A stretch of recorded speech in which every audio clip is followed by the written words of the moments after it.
Hi, I'm Matt Noble, and welcome to Gold Derby's Palm Royale panel. I'm joined with Abe Sylvia, executive producer and creator. He also does some directing and writing on the show. Alex Friedberg, the costume designer. Jeff Toyne, composer. Kerry Barden, casting director, and we'll be joined a little later with Jon Carlos, the production designer. And I wanted to kick things off. Let's get talking. I've got my grasshopper here to celebrate the show. Uh, What one word would each of you use to describe Palm Royale? And we'll start with you, Abe. Oh, maximalist. I like it. I like it a lot. Alex. Can it be two words? Okay, we'll allow it. Historical camp. Nice. Jeff. Authentic? And Kerry. I'd say a wild party. Awesome. No, that's good. What, like, Abe, as you're creating this show and bring it to life, what was the most important thing for you to keep in mind? Well, we wanted to make a show that was a delight. That I don't think that high art and something that is delightful and frothy need to be mutually exclusive. I think they can coexist. And everybody was operating with a level of skill and professionalism. And I just wanted to make sure that it was a really fun ride for people and, a complete and utter delight. We wanted to make something that was open-hearted and not cynical at all, and yet still smart and had something to say about the world. Kerry, as you came to cast this show, and it's like, you've got so many people on this show that have won awards. We're in awards where it's like Gold Derby. So you got like from Grammy winners like Ricky Martin to Oscar winners, Laura Dern, Allison Janney, to Emmy winners, Allison Janney, Carol Burnett. Like, what was important for you in getting this cast together? Just with talking with Tate and with Abe at the very beginning, and then coordinating with Apple, getting a cast that felt like it was going to support the writing and also support all of the other actors in the show. So we started out, Laura had optioned the material, the book, and then Kristen signed on, and then Apple came on board once Kristen had signed on with Laura. And that was like the train leaving the station. And then Tate has always worked with Allison, so she decided to come on board as well. We reached out to Carol Burnett, and she said, "I want to work with these women." And so she read the script and, was on board once having read that. And then we just went from there. And the conversation with Ricky's character Robert was always in flux, because originally Abe had written it as a Vietnam War vet, and then it became a Korean War vet when when we cast Ricky, who was the age for that as opposed to the Vietnam War. Finding all of the other characters was just I can't tell you how thrilled I was that so many people wanted to be involved. People read for it, met on it. We didn't make a lot of offers right off the bat. So it was just a joy to really put this together for everybody. And it was fun because a lot of the characters that were one or two episodes ended up being in several. So they really enjoyed, expanding their characters with Abe's writing. And I don't think I've ever gotten more messages, text, emails, whatever, from actors saying how much fun they had. I mean, it just seemed like it was a fun set to be on and a wild, crazy ride that was everybody loved it. So it was good. Yeah. Alex, how much fun did you have working out the costumes for all these actors and characters? Well, it should be pretty obvious how much fun I had by the maximalist of it all. It was, I'm not just saying this, but in the 30 years, 31 now that I've been doing this, this was hands down the most fun I've ever had on any project, the most freedom I've ever had. When we started, Jon Carlos and I had worked together several years ago on a project that was quite different. It was science fiction-y and really gray and very, very stark, dark palette. and had myself, I'd previously worked on a lot of drama. So when Laura Dern called me to ask if I would be interested in doing something like this, she just, all she had to say was 1969 Palm Beach, Slim Aarons, and I knew what that world was. So I immediately said, oh my God, yes, I don't even have to read the script. You know, I'd love to meet the director, the showrunner. And you know, Abe was busy on the George and Tammy show, and I didn't really get any time with him until I was sort of presenting him with racks of clothes. And I was extremely nervous, as Jon Carlos and I we were in sort of a little bit of a bubble, like, okay, can we do this? Can we go this far? Can we have this much fun? Can we do this much color? And I remember walking through and showing Abe just sort of like what poolside might look like. And there was like a pink swim cap that, you know, had almost feather-like pattern to it. And he gasped in this like beautiful, joyful way. And I thought, oh my God, we can do it. This is the show we all want to make. And there's the amazing Jon Carlos right there. But look at this. we several times looked at each other during the prep experience, like, this is just too good to be true. Well, welcome, John. We're just talking about sort of the costumes and visual look of the show. So, if you could hear us, John, would you like to share maybe what was the most ambitious set for you to work on? Oof, a lot of them. Hey everybody, sorry I'm late. No worries. I would say the most ambitious set would most likely have been Norma's house, the ones we did on stage. Just because I think for Ellen and I, the set decorator, Ellen Reed, it was so important to make sure that we were living up to the vivacious extravagance of Norma, but also keep it in a world that it wasn't so ridiculous that she became a caricature. And there was so many layers to Norma, as we've find out throughout the season, and then by episode 10, that we had to tell so much about Norma's character even before she could really speak, because she was comatose for half the season. And I think that was, you know, an homage to Carol and an homage to the character to really make sure that we lived up to Norma and Carol. And Jeff, like, we've got these amazing visuals, this incredible cast, and then you have to put music over it all. What was for you the important thing with the music in terms of serving those other elements of the show? Well, I was lucky that as I was writing the music, I had the visuals that these guys had created. I got to see their work, and so that inspiration and challenge, I have to, you know, rise to that bar and that level of detail and color and vibrancy and brightness. But it was made easier by being able to see what these guys had already done. But that was the challenge. It was just to be just as audacious as they've been. Maxine is the main character on the show. We see her journey into this Palm Royale universe, and it's a world of sort of secrets and lies and high drama, and she's just this sort of ball of unbridled optimism and excitement for this. How, like, what were you trying to find, with this Maxine character, and why was it so important that she was who she was for this show? Well, kind of going back to the sort of, you know, the mission of delight.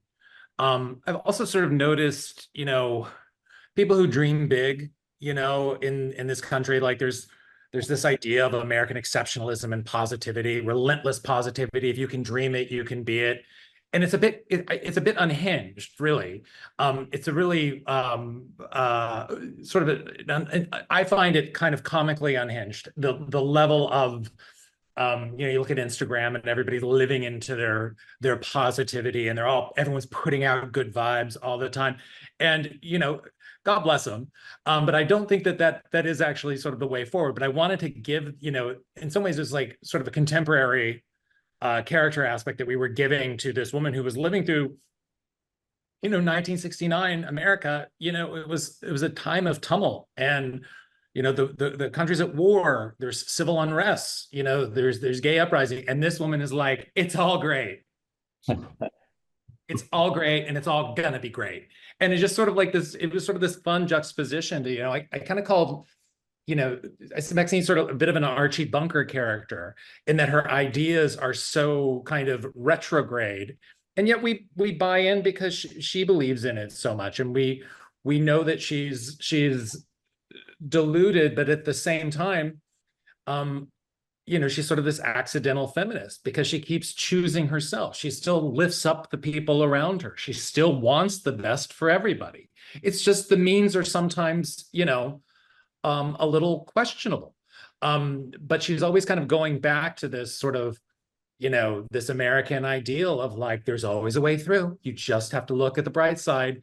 And for those who've seen the entire season, the comeuppance of that faith in positivity and a happy outcome can get you through anything, sort of reaches its climax in episode 10. And I think that's where we sort of pull the rug out from under our Maxine, and she realizes the level of delusion she's been living under for her entire life, but for the audience's experience for the last 9.5 hours. I just think about it. You learn a lot about these characters, don't you, from the way they see others on the show and the way they view other people and their motivations can say a lot about themselves. Like Maxine is very like, she often will think the best of people, the worst. And there's a lot of people around her that sees the worst. Is there, with anyone else on the panel, what was sort of like, what did you do to help enhance this character of Maxine, and how she sort of maybe contrasted other things in the world? Does anyone want to jump in? I think that's an Alex question in terms of building.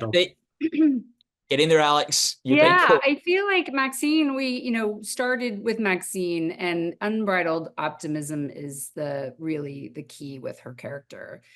And we thought about just the way that, a 9-year-old girl might view the world or view themselves in the mirror. And that was sort of our theme with her, in her shorter skirts, in her very simple doll-like silhouettes, and her big bows, in her kind of, it was almost like a Mary Tyler Moore feel, like when she walked in the room with a bag and a shoe and everything matching perfectly, and all this attention to what's happening outside.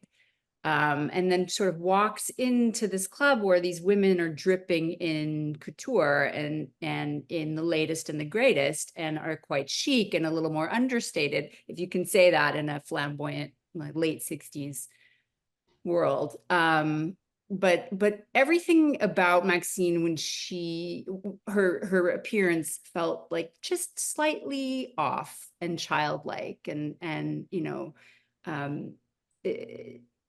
she didn't have a chance really to get bitter and jaded. She just always had that sunny, joyful palette, and that visual was really important in finding her character in the fitting room anyway.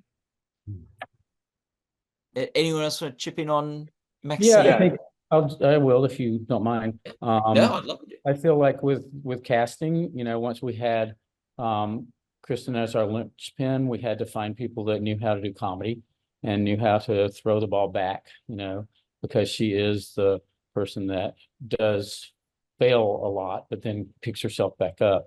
And even though some of the characters are very snarky, they also have comic timing that really supports the whole world. And then also the different eras that, we're dealing with the country club world, and then the world of the hippies at the, and the feminist at the bookstore had to resonate as not modern, so that it made her sometimes she's a fish out of water in both worlds, and yet she finds her way.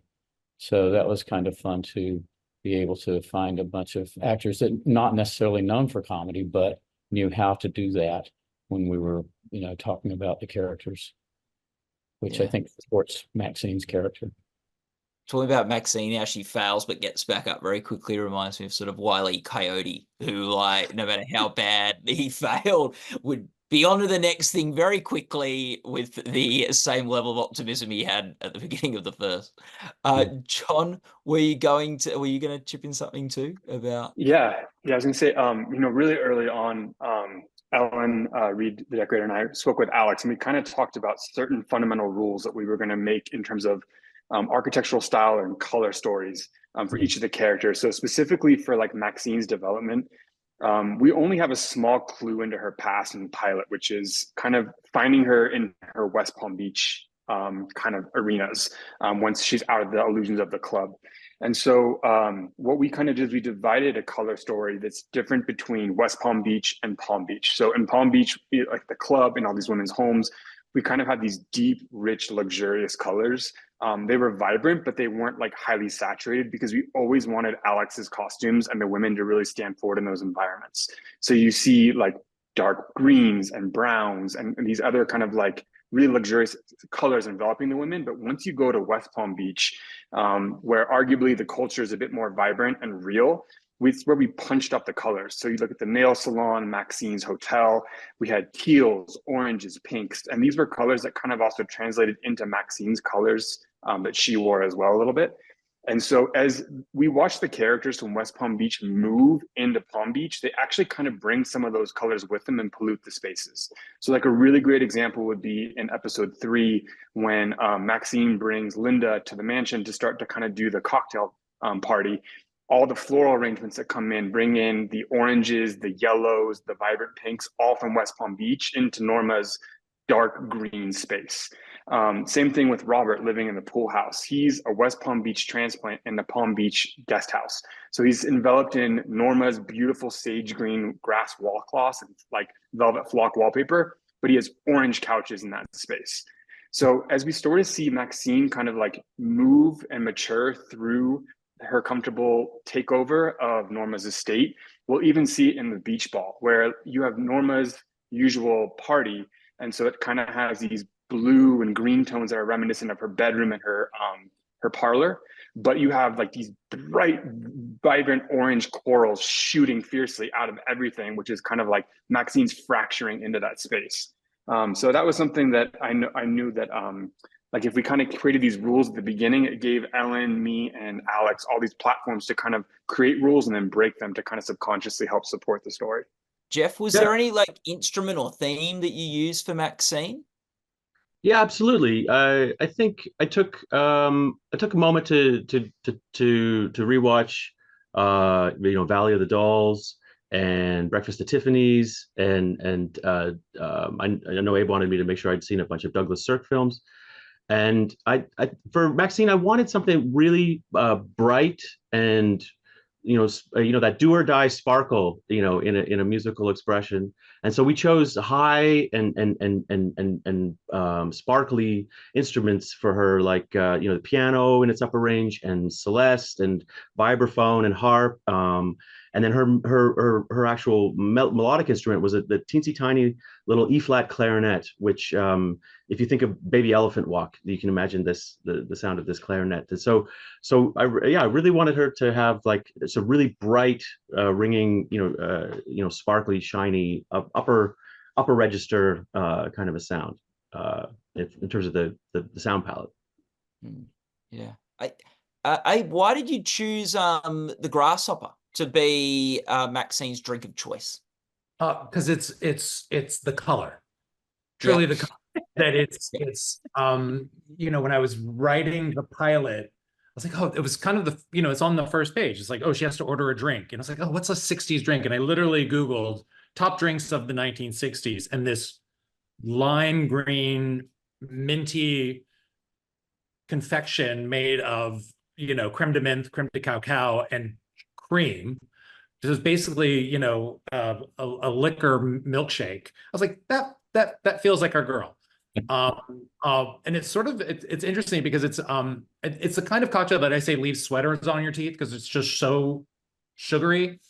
But it's become the cocktail of the summer, which I find completely delightful. But you know, you sort of see, you know, I'm sort of seeing on Instagram people are like holding up their grasshoppers, but everybody's, you know, they've adjusted the recipe just a little bit to suit their taste because I think it's not a, you know, Cheers. as the recipe, you know, I can't necessarily say I recommend it. My husband ordered one at our local restaurant in Connecticut, and I will say the bartender nailed it because she replaced the cream just with a scoop of vanilla ice cream, and then shook the tea shaker, and that was sublime. Yeah, so you didn't know that I learned about the grasshopper because it was Alison Janney's character on The West Wing, one of her favorite drinks. Oh, I didn't realize. There you go. She orders it when they go to the bar, and they say, "Oh, that's a ridiculous drink." I didn't know that. It's a crossover episode. Yeah, there you go. You got it there. It's such a funny show, Palm Royale. Did anyone have like a moment that they thought was the funniest? I will say, you know, there were a couple of moments. Everybody on the show is hilarious. You know, Julia Duffy is a sniper with comedy. Mindy Cohn is freaking hilarious. Allison Janney can do no wrong. It's like, it's sort of this, you know, and I should say that like the writers were like, we wanted to make sure we serviced what everybody could do. So everybody had at least one or two moments in the season where they really do what they do. But there were a couple moments that were really touching. And the very last thing we shot, you know, we had looked at a couple of the early cuts of the first couple of episodes, and you know, the little cocktail party scene in episode 3 it's like an 8-page scene. I was like, gosh, we're in here a long time. It's like, we need to see these entrances the women are describing of Norma's fabled entrances to the beach ball. They're just describing them. And I was like, we should see them. And so we were very late into production. Most of our budget had been spent. And I went to Jon Carlos and Alex and I said, we need to do the Carol Burnett show just for these 3 little pops and give the audience the Carol Burnett they know and love. And, you know, we were almost out of money. This was a very expensive show. We had just done the beach ball. And I was like, I need Marie Antoinette, Cleopatra, and Venus on a Half Shell. And these two, you know, swirled it up. And it was the very last thing we shot in all of production. And it was hands down one of the best days of my life watching Carol Burnett quick change. You know, we shot all 3 of those sequences in about an hour and a half because Carol likes to do things really quick. She likes to keep things alive and vibrant. And like, she's like, things shouldn't take so long. It's not surgery, you know, it's not brain surgery. You know, let's get in there and do it for the audience. And so the day before, Carol was very concerned. She's like, these changeovers, these are awful big. So John had designed the 3 sets. They all sort of face each other in a U. So the camera crew just had to kind of click clockwise around. So it wasn't a big move. We were all thinking like, we got to do this the way Carol wants it done. And and then Carol went to Alex and she said, all the costumes should be Velcro so I can get out of them real quick. And so the day before, Carol's like, okay, we're gonna do this. We're gonna do it fast. It's gonna be fun. And I said, Carol, you have 4 dancer boys who have to change too. I'm not worried about you. I'm worried about the guys making their changes. So the challenge was really on the chorus boys. It's like, guys, Carol Burnett's gonna beat you to set. So, you know, we got to do those wig changes quick. So that I will say, I think to go out with a bang, you know, there were many delightful, funny, hysterical moments on set, as one can imagine, but that was really life affirming. And it's one of those, like, we all got into the business to do stuff like that. Yeah. You know, I was talking to Alex, I was sidebarring with her, I guess we were texting, and I was like, I don't know if I can go back to doing hoodie and backpack shows. Like, you know, it's like we got into the business to, I got into the business to do showstoppers. So we just feel very lucky that we had Apple's support and that this great team was assembled and all has a reverence for old-timey show business like I do. Anyone else have a funny moment or something that they found particularly funny in the show? I think that the tone for the show is set by the very opening sequence when she just climbs over the wall and falls into the bushes. It went when I read it, and then when I've seen it too, it just makes me hoot, because it's such a laughing kind of moment of, just you know where you're going from there, kind of, or at least what the tone is. But then there's a lot of beautiful, like, quiet comedy moments, like when Carol's just putting the insulin in the drink and then starts freaking out. When Paul Sand's character sees the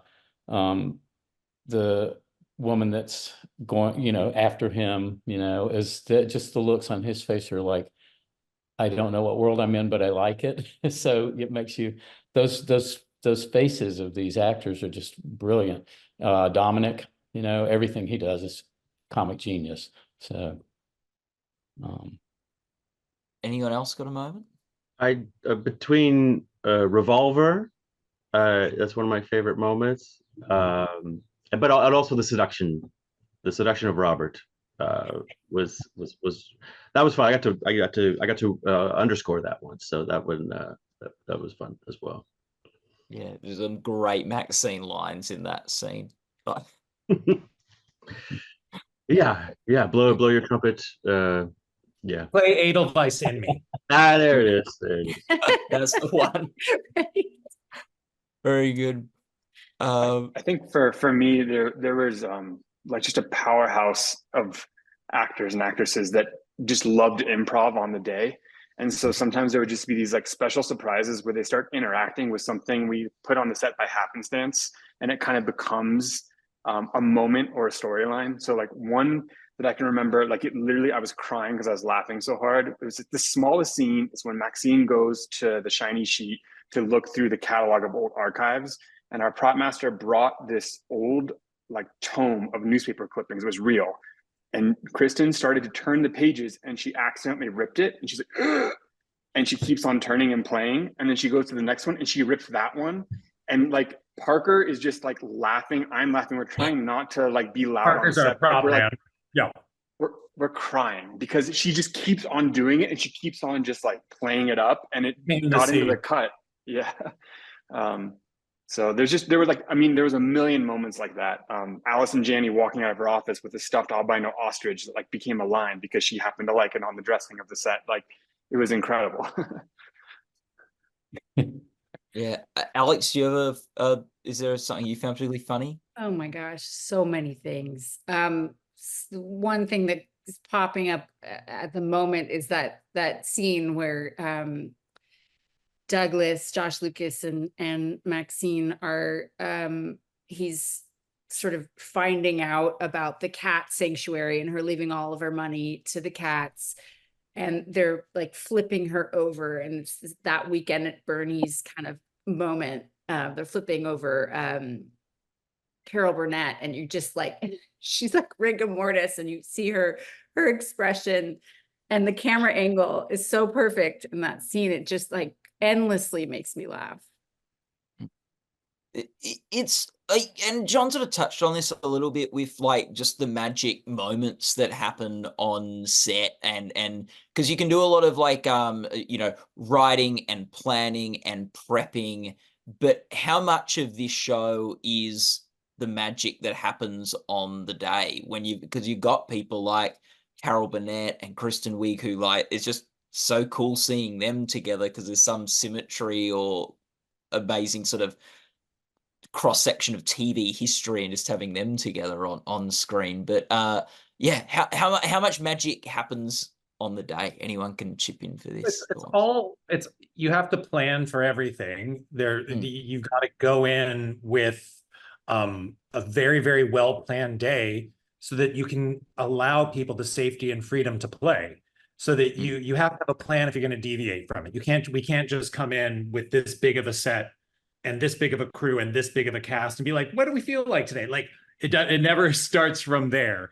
But hopefully the foundations are set so that when these brilliant people come to set in these gorgeous costumes and they're ready to play, that everybody's ready to play and there aren't technical difficulties and we're not, making up the story as we go along. It's already, there was one moment that really touched me, and in terms of the development of Maxine's relationship with Robert, It's where in episode 7 where Maxine tells Robert to run away with his prince, and before she undermines him 5 minutes later. But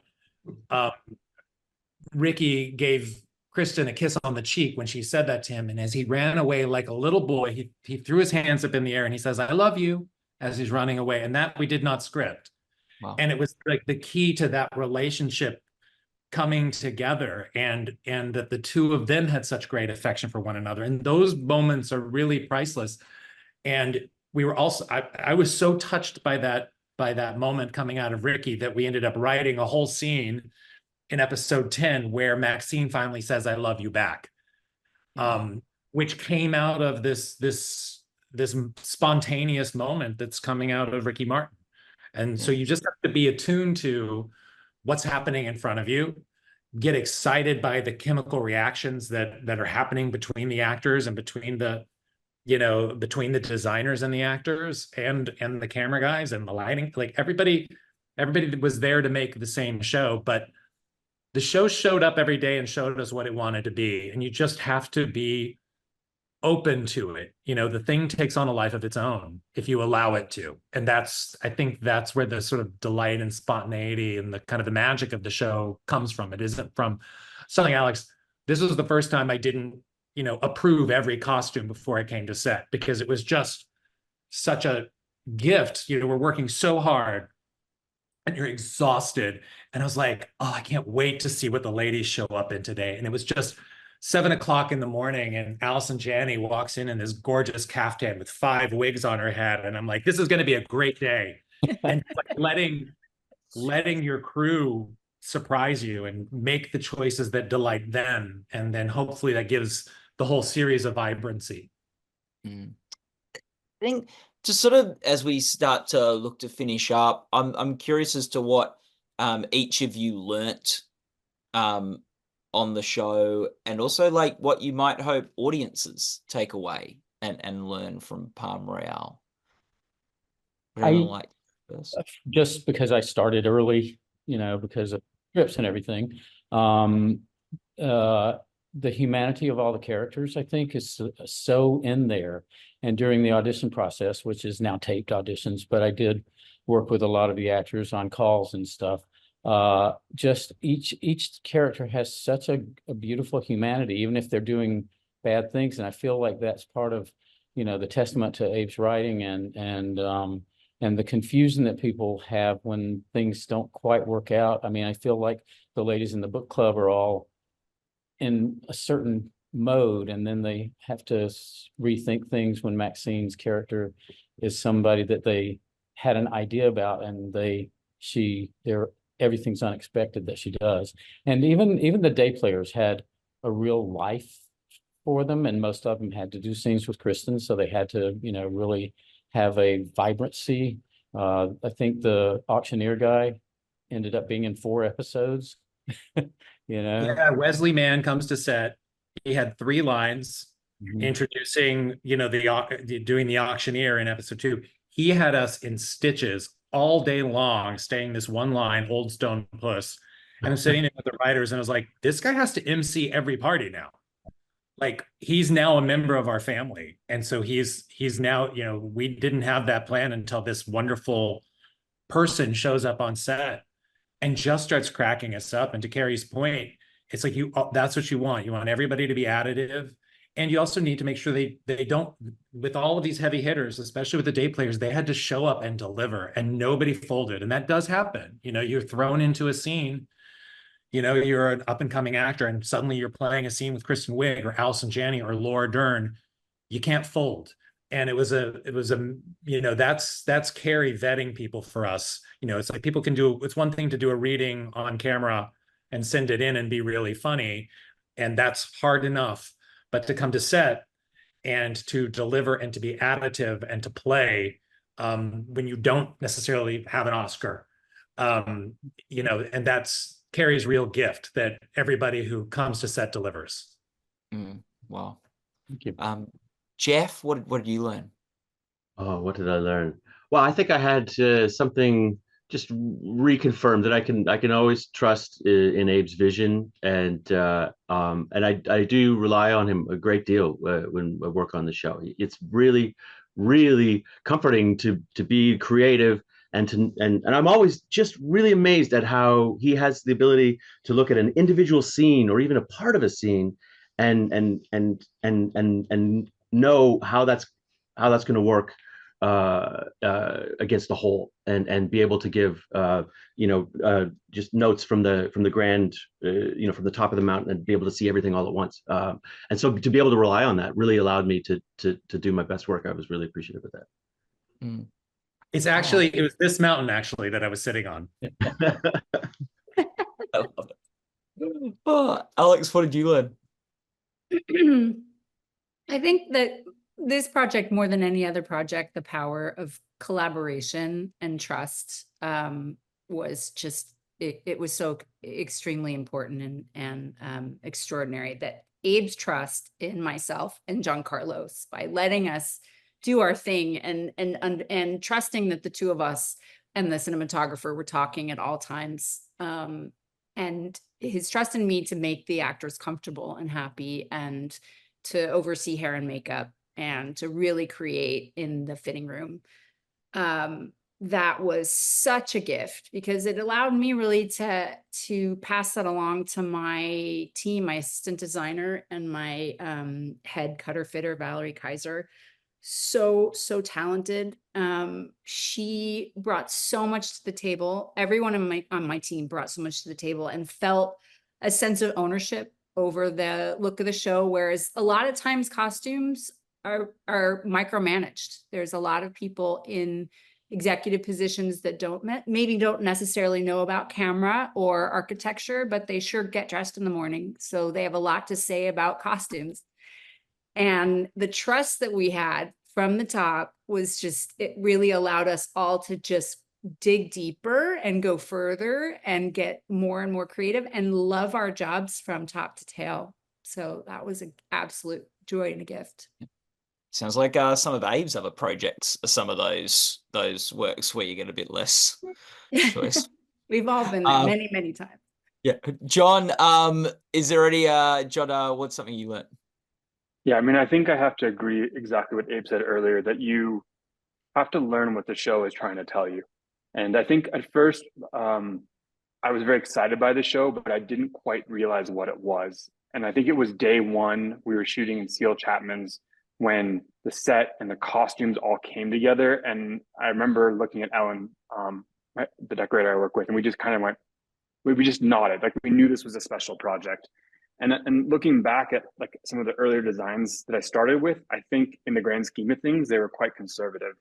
And I started to feel this insane pressure, and I mean that in the best way possible, from all the peers that I was working with, that they were working at a certain level that I felt like I had to constantly escalate to. And then I watched the show get a little more wild and a little more wild. By episode 8, we have a whale on a beach. And I think by episode 10, I just had fully committed to just going all in. And you look at the beach ball tent, and it's crazy compared to Seal Chapman's, where we started.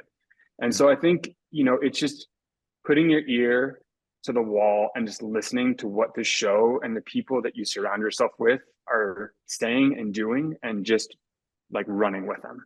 And so I thank my peers for that support. Well, thank you so much for all spending time with us today. All the best of luck for the Emmy Awards. Hopefully, Palm Royale bursts onto the Emmy scene this year like Carol Burnett bursting forth into the beach ball. And people can go to goldderby.com to follow the Emmy race. Cheers, everyone. Thanks so much. Thank you so much. Thank you. Thank you.